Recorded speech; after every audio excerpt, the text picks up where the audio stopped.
Chris 6 News at noon continues. Welcome back, everyone, and a very good Tuesday afternoon to you. We started off the day today with a few showers and storms across the region.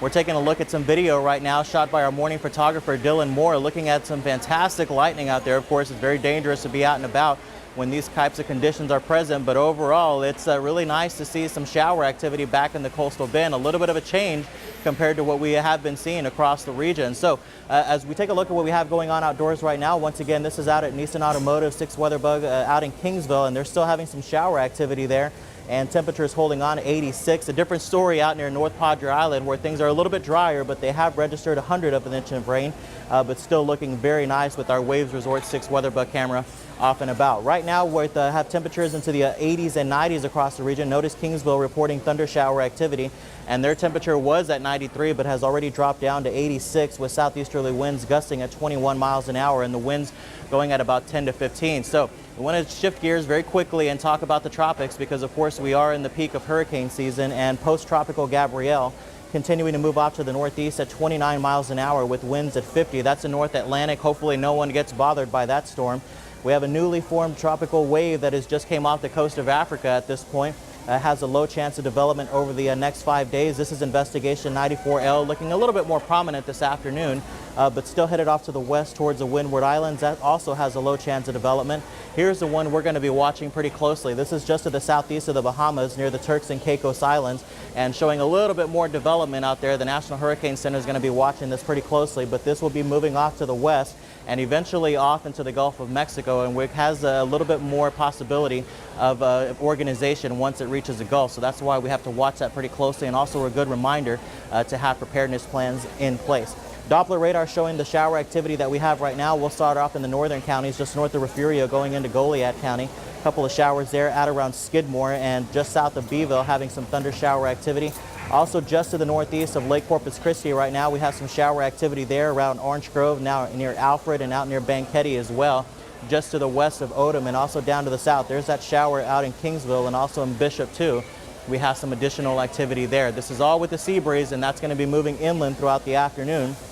We have registered 29 hundredths of an inch of rain officially out at the airport, 11 hundredths out in Robstown, and 100th off at the Naval Air Station. And the cloud rain forecast continues to show that activity moving inland throughout the afternoon, of course with the afternoon sea breeze, and more towards the Cotulla area. That's out near the watershed, so that wouldn't be bad at all.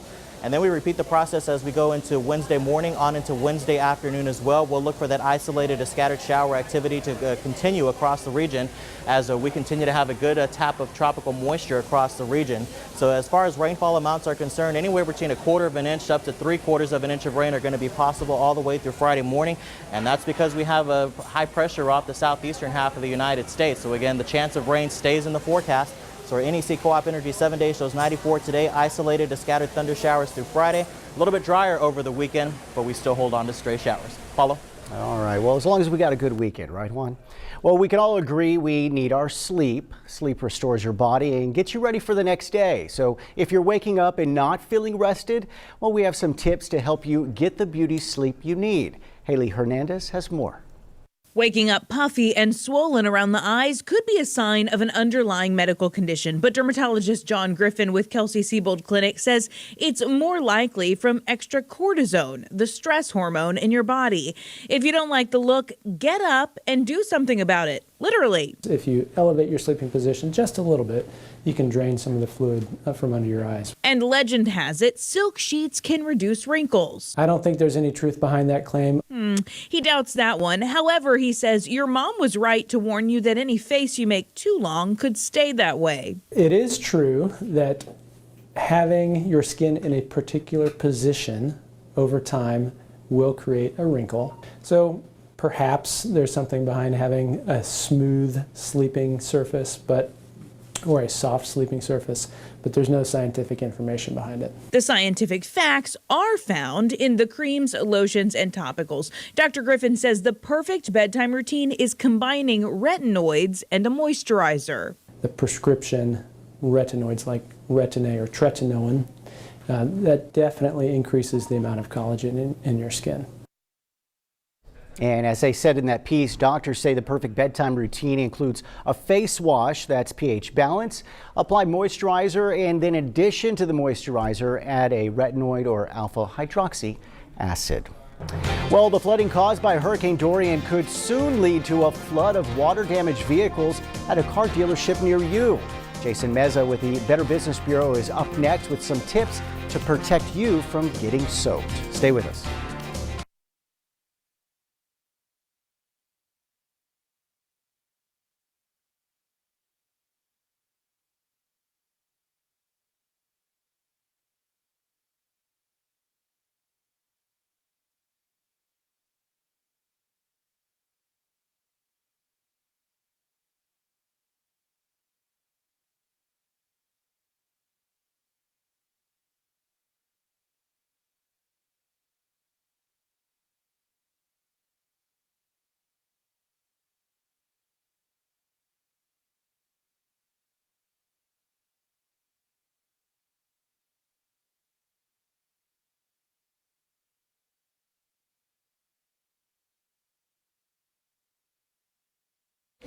Mikey, check 1 2 1 2. Better Business Bureau. Better Business Bureau. Jason Mesa. Hello 1 2. Let me just pick it up real quick.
Chris 6 News at noon continues. Welcome back, everyone. In the wake of a disaster like Hurricane Dorian, we have a warning for anyone looking to purchase a vehicle. Now, beware of those damaged by a flood. They could pop up at auto auctions or car dealerships near you. Jason Meza with the Better Business Bureau is joining us to tell us all about it and how to avoid buying some of these flood damaged cars. Jason, thank you much for joining us. Appreciate y'all, yeah. How can folks beware of getting some of these flood damaged cars? What do they need to know about? Sure. Unfortunately, after Hurricane Dorian, many tropical storms to follow at this point in the year, we're going to see a flood of those cars make it into the used car auctions, to dealerships, potentially private sellers. So it's apparent that people unscrupulously deal with the insurance and then try to resell it, refurbish it, and pass it off as a regular used vehicle, unfortunately. How do you avoid from getting one of these vehicles? More importantly, what do you do if you get one after the fact? Yeah, recourse is going to be tough once you've actually purchased a vehicle and gone through the buying process. So we're hoping to catch folks before this happens, before you spot any, before you even buy the car. Some tips we can pass along for sure. You want to start with researching the seller.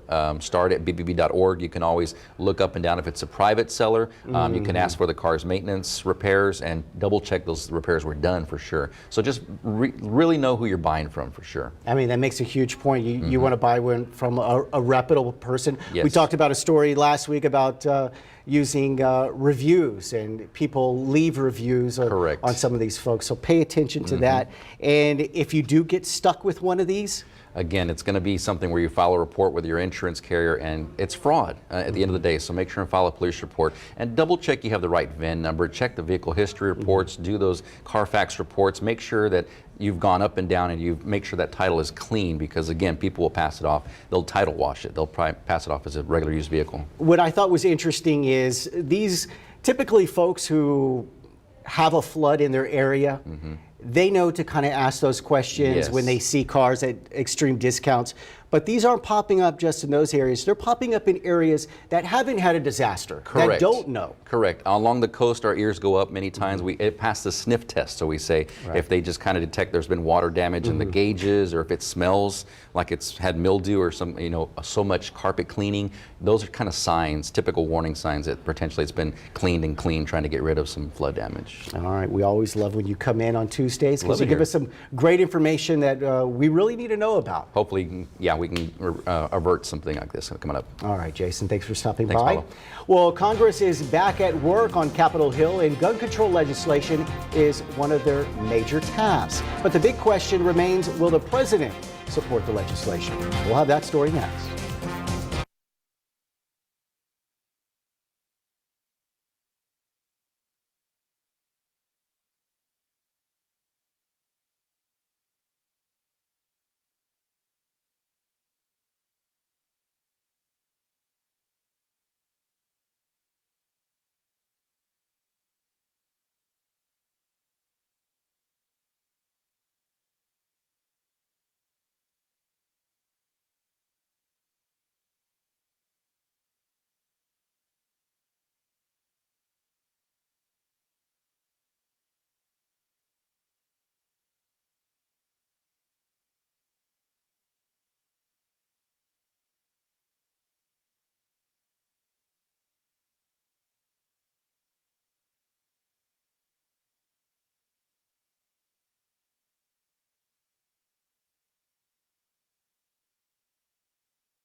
We're going to be getting a call from Ronnie. Oh, let me hear my. Oh, I had my phone. Ronnie's going to call you.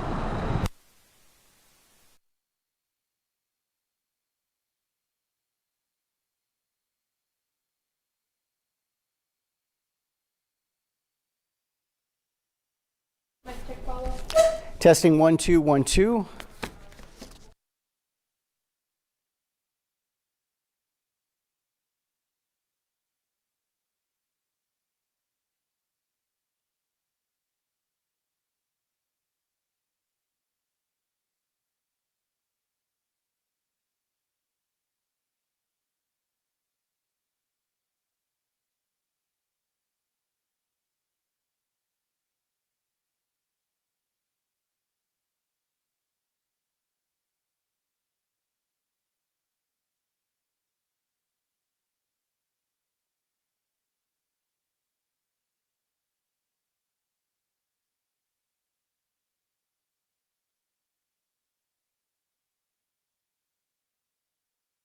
Chris 6 News at noon continues.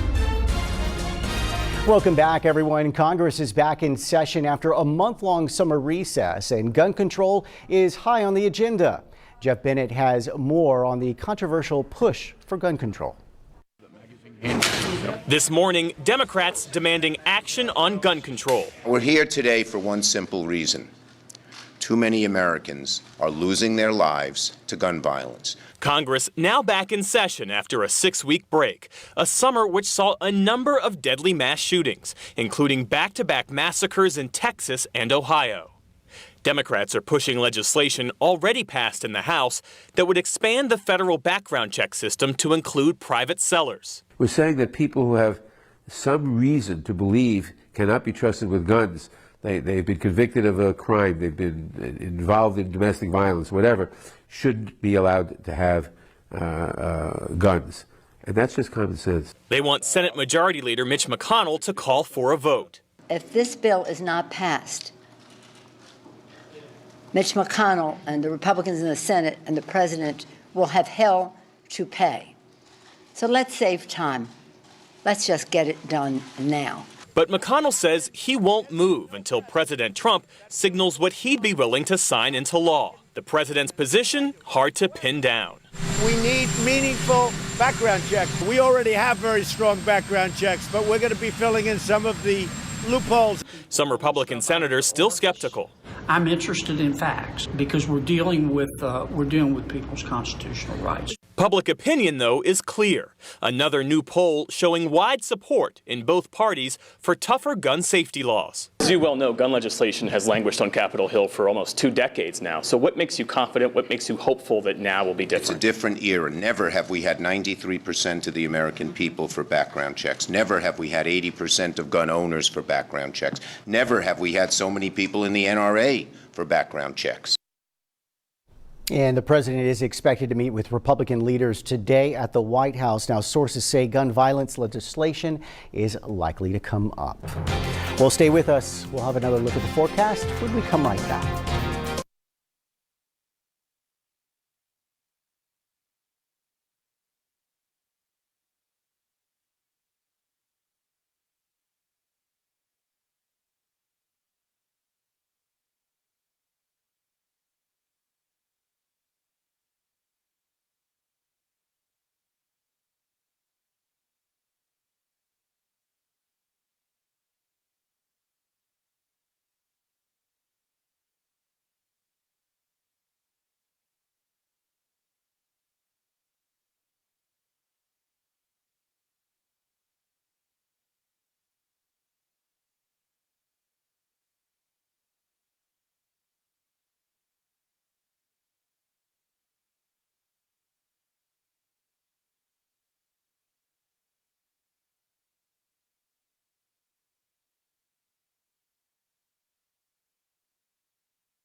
Chris 6 News at noon continues. Welcome back, everyone. We're taking a look at our Aztec Chevrolet 6 weather bug off in Beeville. Some cloud coverage there, 94 degrees, calm winds off and about, but we had some shower activity over the coastal bend early this morning, and our creative services director, Wade Capps, captured this rainbow right over the Chris 6 studios. We got a lot of those rainbow shots that were sent into the 6 Weather Center, so thanks so much for everyone for sending that activity or those pictures in. Here's a look at the activity right now as we take a look at the Doppler radar. It's very scattered to isolated in nature. Pretty much all of it has passed Corpus Christi, but there is additional activity that is forming off into the Gulf of Mexico just south of Port Aransas, and we have shower activity just south of George West, extending all the way down near Alice, Driscoll, and out near the Kingsville area as well. So let's take a look at our NEC Co-op Energy 7-day forecast. We go to 94 today. We're going to hold on to scattered to isolated activity as we go into Wednesday, Thursday, and on into Friday as well. Temperatures will stay right or below seasonal average, right about to the middle to lower 90s. And then as we head into the weekend, get a little bit of some dry air, but still some stray showers in the forecast. Paula? All right, Juan, thank you for that. Well, here's a quick recap of some of our top stories. A man was shot by a police officer this morning near the Popeyes on Weber and Galahar. Chief Markle says that the man was swinging a pipe at passing cars and was shot when he attacked the officer. Plus, the Oasis County Sheriff's Office is searching for 46-year-old Jose Guadalupe de Luna Jr. He's wanted for the murder of a woman found dead near Petronilla last week. And starting tomorrow, there could be delays at the Port Aransas ferry crossing because of dredging of the ship channel. Those are your top stories. And for our KCTV viewers, thank you for joining us. If you're watching us on Chris 6, stay tuned. Another half hour of news and weather is next.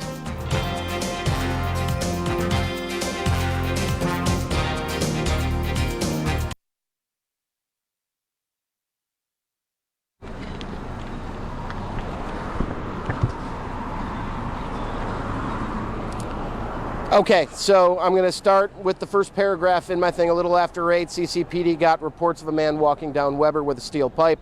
I'm going to get out of the way, have Mike show you the scene and talk about what the witness told me right away. Then I'm going to say we had some video brought in or sent to our newsroom. We're going to show you some of that now, but we've decided to only show you what led up to the shooting. Then you can take the video and I'll talk about that, and then we'll go to the SOT. And well, Ronnie's calling me, but I'll call her back in a second. But yeah. Same roll cue. Chief Mike Markle seemed to agree.